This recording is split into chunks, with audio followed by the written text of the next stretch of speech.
Bonjour, 31e jour de notre consécration à Jésus-Christ par Marie. Consécration dans l'amour de l'Église. Peut-être nous aimons l'Église parce que nous y avons des amis, à la paroisse, dans un mouvement d'Église, dans une communauté, dans le rayonnement d'un monastère. Nous trouvons un réseau d'amis. Alors nous disons que nous aimons l'Église. Il y a un deuxième degré, une autre dimension, qui est exprimée par le psaume 1. Le psaume 1 nous parle d'un juste. Et ce juste, au début, il apparaît comme quelqu'un de seul, parce qu'il ne marche pas au chemin des méchants, il ne rit pas avec ceux qui ricanent, avec les impies. Mais il médite la loi du Seigneur jour et nuit, c'est-à-dire la Sainte Écriture. Il est comme un arbre planté au bord des eaux, et il porte du fruit en son temps. Jamais son feuillage ne dessèche. Et voici qu'à la fin du psaume, ce n'est plus un homme seul, mais il est dans l'assemblée des justes. Dans l'assemblée. Autrement dire, l'amour de l'Église, elle peut passer par les amitiés que nous vivons avec les autres chrétiens, mais elle peut passer par une expérience au creuset d'une certaine solitude, pas une solitude totale, mais une certaine solitude, le courage de se séparer de ce que le psaume appelle les impies, les méchants. Et alors on se retrouve dans l'assemblée de tous ceux qui ont fait le même choix, le choix de Dieu. Parce que le chemin des impies se perd, mais le chemin des justes conduit à l'assemblée. Au ciel, nous serons étonnés. Et ceux qui parmi vous sont souvent seuls, mais persévérez dans la bonté, dans l'amour, dans la prière, dans le partage. Un jour au ciel, vous serez étonnés de voir combien vous avez d'amis dans l'assemblée des justes. L'Église est le corps du Christ. Quelquefois, nous cherchons du réconfort. Nous sommes éprouvés. Et puis, voilà que vous êtes réconfortés par quelqu'un, mais vous n'êtes vraiment pas attendu à ce que le réconfort passe par cette personne. Vous attendiez le réconfort plutôt de un tel ou une telle, et voilà que l'aide vous vient de un tel, une telle. Eh bien, souvenez-vous, l'Église est le corps du Christ. Et le Christ, il passe par l'un ou par l'autre. Et c'est Jésus qui vient vous réconforter et vous aider. Une autre considération. Par sa croix, Jésus rassemble les fils dispersés, les fils de Dieu dispersés. L'Église est un mystère d'unité, de rassemblement. Ça peut rassembler des gens fort différents, à commencer par des nations différentes. Vous voyez bien qu'en tant que chrétiens, eh bien, des gens d'Amérique latine ou des gens d'Europe peuvent se sentir tout de suite frères et sœurs. Oh Jésus, précieux c'est ton cœur. Oh Jésus, précieux c'est l'Église. Oh Jésus, précieux c'est le monde. Alléluia, gloire et louange à toi Jésus. Alléluia, nous t'acclamons Seigneur Jésus. Alléluia, nous t'attendons.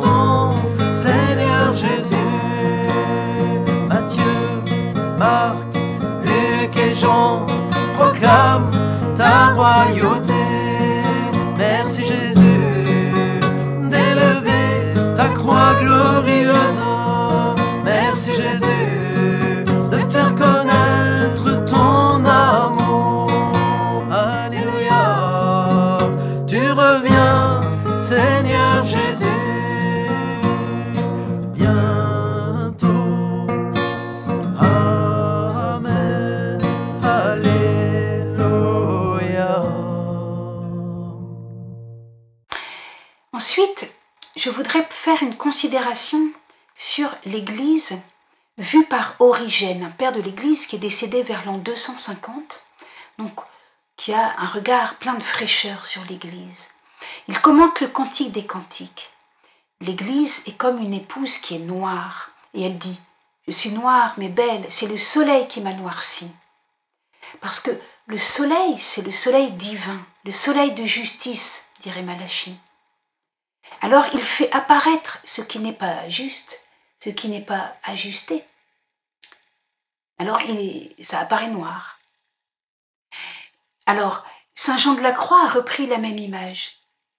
Il a développé ce thème dans la nuit obscure. Pourquoi il y a une nuit? Mais parce qu'il y a un soleil. Dieu est clair, l'homme s'approche de Dieu, mais en s'approchant de Dieu, il est ébloui, alors il est dans le noir. Ou autrement dit, en s'approchant de Dieu, Dieu fait apparaître les imperfections, et alors l'épouse paraît noire. Et c'est seulement à la fin du cantique que l'épouse est blanche, appuyée sur son bien-aimé. Moïse a pris une épouse noire, et par le soleil de justice, la révélation de Dieu au Sinaï, etc., eh bien, l'épouse est purifiée. C'est une allégorie qui est très belle. Donc l'on retrouve chez les pères de l'Église, ces Jean de la Croix. Ceci pour nous dire qu'il faut garder l'espérance. À chaque époque, il est apparu que l'Église était noire. Évidemment, pas dans un sens de race, je parle d'un point de vue spirituel, dans une allégorie. Donc, que l'Église était noire. Par exemple, des problèmes dans les ordres religieux, les communautés anciennes ou nouvelles, des problèmes dans les paroisses. Il y a même eu une époque où il y avait un antipape, même une époque où il y avait 2 papes, 3 papes. Toutes sortes de problèmes dans l'Église. Après, ça va mieux, il y a une réforme, il y a des saints. Ah, on dit voilà le printemps de l'Église, et puis il y a d'autres problèmes. Donc, gardons toujours espérance avec la fraîcheur du regard d'Origène. Et puis, contemplons Marie. Je vous salue Marie, pleine de grâce, le Seigneur est avec vous. Vous êtes bénie entre toutes les femmes, et Jésus, le fruit de vos entrailles, est béni. Sainte Marie, Mère de Dieu, priez pour nous pauvres pécheurs, maintenant et à l'heure de notre mort. Amen. Le Concile en Lumen Gentium 68 nous dit « Tout comme dans le ciel où elle est déjà glorifiée corps et âme, la Mère de Jésus représente et inaugure l'Église en son achèvement dans le siècle futur. De même, sur cette terre, en attendant la venue du jour du Seigneur, elle brille déjà comme un signe d'espérance assurée et de consolation devant le peuple de Dieu en pèlerinage. » Et cet autre passage en Lumen Gentium 65. La Vierge a été par sa vie le modèle de cet amour maternel dont doivent être animés tous ceux qui, associés à la mission apostolique de l'Église, travaillent à la régénération des hommes. Donc, ayons cet amour de Marie pour l'Église, un amour maternel, un amour plein d'espérance. La consécration à Marie, dans l'amour de l'Église, peut nous inviter à faire des consécrations de nos lieux d'Église. On peut consacrer notre mouvement d'Église, notre association, notre paroisse. Le curé d'Ars avait consacré sa paroisse au cœur immaculé de Marie. Le pape Benoît XVI avait consacré tous les prêtres au cœur immaculé de Marie le 12 mai 2010, si vous voulez, au vêpres du 13 mai en référence à Fatima. Donc n'hésitons pas à faire ce genre de démarche à plusieurs. Prière de consécration. Au nom du Père et du Fils et du Saint-Esprit.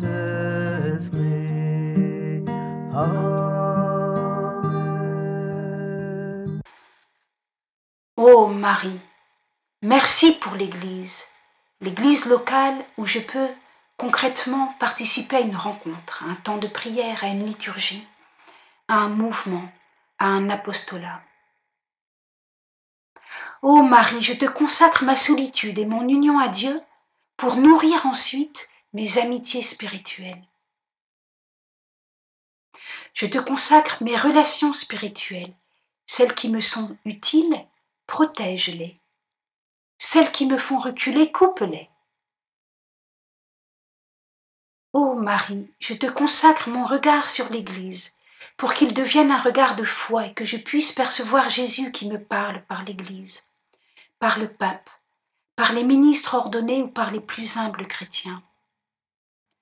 Ô Marie, je te consacre aussi mon espérance pour l'Église. Tu sais bien que l'épouse qui est encore noircie par ces mots sera bientôt blanche et radieuse, appuyée sur son bien-aimé. Ô Marie, donne-moi un cœur comme le tien, capable de rassembler dans l'unité de l'Église. Ô Reine du Rosaire, avec toi je prie pour mon pays et pour le monde. Amen.